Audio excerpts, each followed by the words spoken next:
L-għada li kien irrappurtat li l-kumpanija oħra li kellu sehem fiha Simon Busuttil ingħatat 32 direct order, Simon Busuttil reġa' għażel li ma jikkummentax.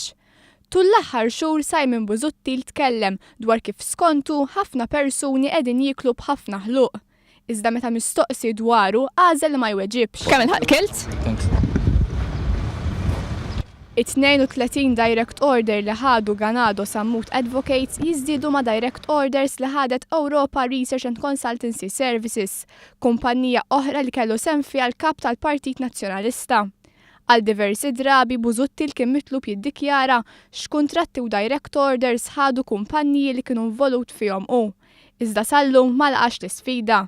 Meta mitlub jagħmel dan, Busuttil wieġeb hekk. Diġà għamilt dan, għamilt ukoll 3 libelli għaliex il-gideb. Fuq il-livelli qed insaqsik meta tilqa' l-isfida. Meta xi ħadd iħammeġ ir-reputazzjoni tiegħek b'gideb, inti tmur il-qorti u tagħmel libelli. Tiċħat li ħaddaw id-direct orders. Għamilt 3 libelli. Tiċħat mela. Tiċħat. Fil-verità, Simon Busuttil m'għamel l-ebda libell lil One News b'rabta ma' dettalji żvelati dwar konsulenzi.